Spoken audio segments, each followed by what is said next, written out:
CM ಸಿದ್ದರಾಮಯ್ಯನವರಿಗೂ ಕೂಡ big relief ಸಿಕ್ಕಿದೆ ಅನ್ನುವಂತಹ ಮಾಹಿತಿ ಸಿಗ್ತಾ ಇದೆ. ಸಿದ್ದರಾಮಯ್ಯನವರ ವಿರುದ್ಧ ಸಿಬಿಐ ತನಿಖೆ ಆಗಬೇಕು ಅಂತೇಳಿ ಸ್ನೇಹಮಯಿ ಕೃಷ್ಣ ಅವರು ದೂರುದಾರರು ಅರ್ಜಿಯನ್ನು ಹಾಕಿದ್ರು. ಆ ಅರ್ಜಿಯ ವಿಚಾರಕ್ಕೆ ಸಂಬಂಧಪಟ್ಟಂತೆ ವಾದ ಪ್ರತಿವಾದವನ್ನು ಆಲಿಸಿದಂತಹ ಹೈಕೋರ್ಟ್ನ ಏಕಸದಸ್ಯ ಪೀಠ ಮಹತ್ವದ ಆದೇಶವನ್ನು ಪ್ರಕಟ ಮಾಡಿದೆ.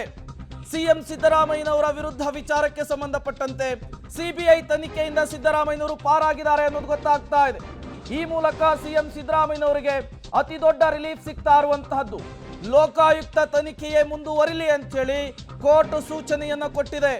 ಈ ಮೂಲಕ ಸಿಎಂ ಸಿದ್ದರಾಮಯ್ಯನವರಿಗೆ ಅತಿ ದೊಡ್ಡ ರಿಲೀಫ್ ಸಿಕ್ಕಿರುವಂತಹದ್ದು, ನಿರಾಳರಾಗಿರುವಂತಹದ್ದು. ನಿನ್ನೆಯಿಂದಲೂ ಕೂಡ ಸಿಎಂ ಸಿದ್ದರಾಮಯ್ಯನವರು ಟೆನ್ಷನ್ ನಲ್ಲಿದ್ರು. ಏನಾಗುತ್ತೆ, ಸಿಬಿಐಗೆ ಹೋಗುತ್ತಾ, ಏನ್ ಕತೆ ಅಂತ ಹೇಳಿ. ಬಟ್ ಈಗ ಸಿಬಿಐ ತನಿಖೆಗೆ ಒಪ್ಪಿಸಲು ಹೈಕೋರ್ಟ್ ನಕಾರವನ್ನ ವ್ಯಕ್ತಪಡಿಸಿರೋದು ಗೊತ್ತಾಗ್ತಾ ಇದೆ. ಈ ಮೂಲಕ ಸಿಎಂ ಸಿದ್ದರಾಮಯ್ಯನವರಿಗೆ ಅತಿ ದೊಡ್ಡ ರಿಲೀಫ್ ಸಿಗ್ತಾ ಇರುವಂತಹದ್ದು. ಈಗಾಗಲೇ ಲೋಕ ಇನ್ವೆಸ್ಟಿಗೇಷನ್, ಮತ್ತೊಂದು ಕಡೆ ಇಡಿ ಇನ್ವೆಸ್ಟಿಗೇಷನ್, ಇದರ ನಡುವೆ ಸಿಬಿಐ ಇನ್ವೆಸ್ಟಿಗೇಷನ್ ಆಗಬೇಕು ಅಂತ ಹೇಳಿ ಒಂದು ಅರ್ಜಿಯನ್ನ ಸ್ನೇಹಮಯಿ ಕೃಷ್ಣ ಅವರು ಹಾಕಿದ್ರು. ಅವರು ಹಾಕಿದಂತಹ ಅರ್ಜಿಯನ್ನ ಈಗ ಕೋರ್ಟ್ ವಜಾ ಮಾಡಿದೆ ಅನ್ನೋದು ಗೊತ್ತಾಗ್ತಾ ಇದೆ. ನ್ಯಾಯಮೂರ್ತಿ ನಾಗಪ್ರಸನ್ನ ಅವರಿದ್ದಂತಹ ಏಕಸದಸ್ಯ ಪೀಠ ಸಿಎಂ ಸಿದ್ದರಾಮಯ್ಯನವರಿಗೆ ಅತಿ ದೊಡ್ಡ ರಿಲೀಫ್ ಅನ್ನ ಕೊಟ್ಟಿದೆ. ಈ ಮೂಲಕ ಶುಭ ಶುಕ್ರವಾರ ಸಿಎಂ ಸಿದ್ದರಾಮಯ್ಯನವರ ಪಾಲಿಗೆ ಸಿಬಿಐ ತನಿಖೆಗೆ ಒಪ್ಪಿಸಲಿಕ್ಕೆ ಹೈಕೋರ್ಟ್ನ ಏಕಸದಸ್ಯ ಪೀಠ ಒಪ್ಪಿಲ್ಲ. ಸ್ನೇಹಮಯಿ ಕೃಷ್ಣ ಅವರ ಅರ್ಜಿಯನ್ನ ವಜಾ ಮಾಡಿದೆ. ಈ ಪ್ರಕರಣವನ್ನ ಸಿಬಿಐಗೆ ಕೊಡೋದಕ್ಕೆ ಸಾಧ್ಯ ಇಲ್ಲ. ಲೋಕಾಯುಕ್ತ ತನಿಖೆಯೇ ಮುಂದುವರಿಬೇಕು ಅನ್ನುವಂತಹ ಸೂಚನೆ, ಮಹತ್ವದ ಆದೇಶವನ್ನು ಕೊಟ್ಟಿದೆ. ಸಿಬಿಐ ತನಿಖೆಯ ಕುಣಿಕೆಯಿಂದ ಸಿಎಂ ಸಿದ್ದರಾಮಯ್ಯನವರು ಬಚಾವಾಗಿದ್ದಾರೆ. ಈ ಮೂಲಕ ಸಿಎಂ ಸಿದ್ದರಾಮಯ್ಯನವರಿಗೆ ಅತಿ ದೊಡ್ಡ ರಿಲೀಫ್ ಸಿಕ್ಕಿರುವಂತಹದ್ದು. ಸಿಎಂ ಸಿದ್ದರಾಮಯ್ಯನವರ ಪರವಾಗಿ ಅಭಿಷೇಕ್ ಮನು ಸಿಂಘ್ವಿ ಅವರು ವಾದವನ್ನ ಮಂಡಿಸಿದ್ರು.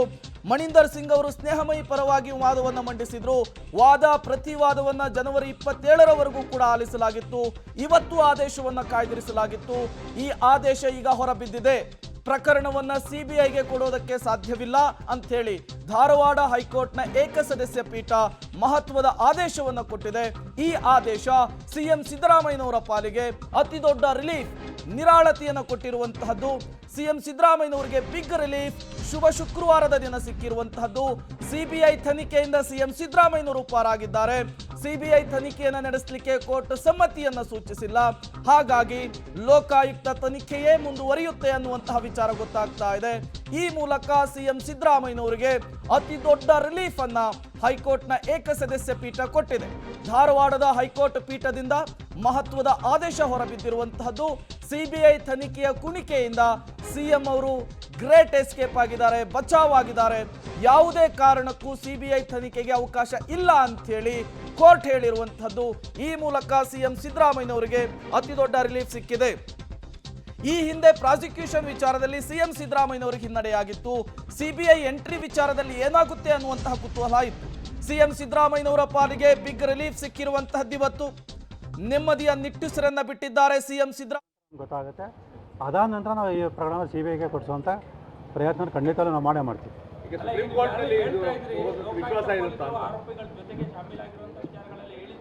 ಹೌದು ಸರ್. ಅಲ್ಲ ಅದೇ ಸರ್, ಆ ಅಂಶನ ಮಾನ್ಯ ನ್ಯಾಯಾಲಯ ಪರಿಗಣಿಸಿದೆ ಇಲ್ಲೋ ಅನ್ನೋದನ್ನು ನಾವು ತೀರ್ಪನ್ನು ಓದಿದ ನಂತರ ಗೊತ್ತಾಗುತ್ತೆ. ಸೊ ಯಾಕೆಂದರೆ ಈಗಾಗಲೇ ಸಾಕಷ್ಟು ಹೇಳಿದಾಗೆ ಲೋಕಾಯುಕ್ತ ಅಧಿಕಾರಿಗಳು ನಾವು ದೂರು ಕೊಡೋಕ್ಕಿಂತ ಮುಂಚೆನೇ ಸ್ವಯಂ ಪ್ರೇರಿತ ದೂರನ್ನು ದಾಖಲು ಮಾಡಿಕೊಂಡು ಆ ಸರ್ಚ್ ವಾರೆಂಟ್ ಕೂಡ ಪಡೆದಂಥ ಸಂದರ್ಭದಲ್ಲಿ ಆ ವಿಚಾರವನ್ನು ನಗರಾಭಿವೃದ್ಧಿ ಸಚಿವ ಬೈರತಿ ಸುರೇಶ್ ಅವರಿಗೆ ತಿಳಿಸಿದ್ದು. ಮತ್ತು ಆ ಕೂಡಲೇ ಬೈರತಿ ಸುರೇಶ್ ಅವರು ಹೆಲಿಕಾಪ್ಟರ್ ಬಂದು 140 ಕಡತಗಳನ್ನು ತೊಗೊಂಡೋಗಿರೋಂಥದ್ದು. ಈ ಒಂದು ಹಿನ್ನೆಲೆಯಲ್ಲಿ ಲೋಕಾಯುಕ್ತರು ತನಿಖೆಯನ್ನು ಮುಂದುವರಿಸುತ್ತೆ, ಆ ಅರ್ಜಿಯನ್ನು ಮುಕ್ತಾಯ ಮಾಡಿರುವಂಥದ್ದು. ಈ ಎಲ್ಲವನ್ನು ಕೂಡ ಮಾನ್ಯ ನ್ಯಾಯಾಲಯ ಗಮನಕ್ಕೆ ತಂದಿದ್ದೀವಿ. ಅದ್ರ ಜೊತೆಗೆ ಸಿದ್ದರಾಮಯ್ಯ ವಿಚಾರಣೆ ಒಳಪಡಿಸೋ ಸಂದರ್ಭ ಅಂದರೆ ವಿಚಾರಣೆ ಒಳಪಡಿಸುವಂಥ ಸಮಯವನ್ನು ತನಿಖಾಧಿಕಾರಿ ನಿಗದಿ ಮಾಡಿದ್ದು, ಆದರೆ ವಿಚಾರಣೆಯಿಂದ ಹೊರಗೋಗುವಂಥ ಸಮಯವನ್ನು ಸಿದ್ದರಾಮಯ್ಯ ನಿಗದಿ ಮಾಡಿದಂಥದ್ದು. ಇದೆಲ್ಲವನ್ನು ಕೂಡ ನಾವು ಮಾನ್ಯ ನ್ಯಾಯಾಲಯ ಗಮನಕ್ಕೆ ತಂದೀವಿ. ಆದರೆ ಮಾನ್ಯ ನ್ಯಾಯಾಲಯ ಏನು ಲೋಕಾಯುಕ್ತರು ಏನು ವರದಿಗಳು ಕೊಟ್ಟಿದ್ದಾರೆ, ಆ ವರದಿಗಳನ್ನು ಆಧರಿಸಿ ಬಹುಶಃ ಸರಿಯಾದ ನಿಟ್ಟಿನಲ್ಲಿ ತನಿಖೆ ನಡೀತಾ ಇದೆ ಅನ್ನೋ ಒಂದು ಹಿನ್ನೆಲೆಯಲ್ಲಿ ಈ ತೀರ್ಪನ್ನು ಕೊಟ್ಟಿರ್ಬೋದು ಅಂತ ಅನಿಸುತ್ತೆ. ಸೊ ಹಾಗಾಗಿ ಆ ತೀರ್ಪನ್ನು ಪಡೆದ ನಂತರ ಅಲ್ಲಿರ್ತಕ್ಕಂಥ ಲೋಪಾದೇಶವನ್ನು ಗುರುತಿಸಿ ಮಾನ್ಯ ಸರ್ವೋಚ್ಚ ನ್ಯಾಯಾಲಯಕ್ಕೆ ನಾವು ಕೂಡಲೇ ಮೇಲ್ಮನೆ ಸಲ್ಲಿಸ್ತೀವಿ. ಯಾವತ್ತೂ ಮೇಲ್ಮನವಿ ಸಲ್ಲಿಸುವಂಥದ್ದು. ಮತ್ತು ನಮಗೆ ಸುಪ್ರೀಂ ಕೋರ್ಟ್ನಲ್ಲಿ ವಿಶ್ವಾಸ ಇದೆಯಾ ಇದು ಸಿಬಿಐಗೆ ಹೋಗಬೇಕು ಪ್ರಕರಣ ಅಂತೇಳಿ? ಸರ್ ಖಂಡಿತವಲ್ಲ ಸರ್, ನಾವು ವಿಶ್ವಾಸ ಇಟ್ಕೊಂಡೆ ನಾವು ಅರ್ಜಿಯನ್ನು ಸಲ್ಲಿಸ್ತಾ ಇದ್ದೀವಿ. ಸೊ ಅದೇ ರೀತಿ ಈಗಲೂ ಕೂಡ ನಾವು ವಿಶ್ವಾಸ ಇಟ್ಕೊಂಡೆ ಮುಂದಿನ ವಾರದಲ್ಲೇ ಸಲ್ಲಿಸುವಂಥ ಪ್ರಯತ್ನ ನಾವು ಮಾಡ್ತೀವಿ. ಯಾಕಂದ್ರೆ ಸರ್ ಇವು ಕೂಡ ಸಿಎಂ ಸಿದ್ದರಾಮಯ್ಯ ಪ್ರತಿ ಬಾರಿ ಹೇಳ್ತಾ ಇದ್ದು ಯಾವುದೇ ತನಿಖೆಗಳು ನಡೀತಾ ಇದೆ, ಮೂರು ತನಿಖೆಗಳು ನಡೀತಾ ಇದೆ ಅನ್ನೋದನ್ನು ಕೂಡ ಅವರು ಗಮನಕ್ಕೆ ತಂದಿದ್ದಾರೆ. ಬಹುಶಃ ಏನಾದ್ರು ಈ ತನಿಖೆಗಳು ಮುಕ್ತಾಯ ಆಗೋವರೆಗಾದ್ರೂ ಕಾಯ್ತೀರಾ ಅಥವಾ ಇಲ್ಲ ಸರ್. ಶೀಘ್ರದಲ್ಲೇ ಇದು ಮಾಡ್ತೀರಾ? ಸರ್ ಇಲ್ಲಿ ಕಾಯ ಪ್ರಶ್ನೆನೆಲ್ಲ ಕೂಡಲೇ ನಾವು ಈ ಪ್ರಕರಣ ಮಾನ್ಯ ಸರ್ವೋಚ್ಚ ನ್ಯಾಯಾಲಯಕ್ಕೆ ಮೇಲ್ಮನೆ ಸಲ್ಲಿಸ್ತೀವಿ. ಸೊ ಯಾಕೆ ಅಂತ ಹೇಳಿದ್ರೆ ಲೋಕಾಯುಕ್ತರು ಏಕಪಕ್ಷೀಯವಾಗಿ ತನಿಖೆ ನಡೆಸ್ತಾರೆ ಅನ್ನೋ ನಮಗೆ ಈಗಾಗಲೇ ಸಾಕಷ್ಟು ಅನುಮಾನಗಳಿದೆ. ಅದಕ್ಕೆ ಪೂರಕವಾಗಿ ಸಾಕ್ಷ್ಯಗಳು ಇದೆ. ಅವರು ವ್ಯತಿರಿಕ್ತ ವರದಿನ ಸಲ್ಲಿಸಿದರೆ ಮತ್ತೆ ಅದನ್ನು ಪ್ರಶ್ನಿಸುವಂಥ ಒಂದು ಪ್ರಯತ್ನದಲ್ಲಿ ಸಾಕಷ್ಟು ವಿಳಂಬಗಳಾಗ್ಬೋದು.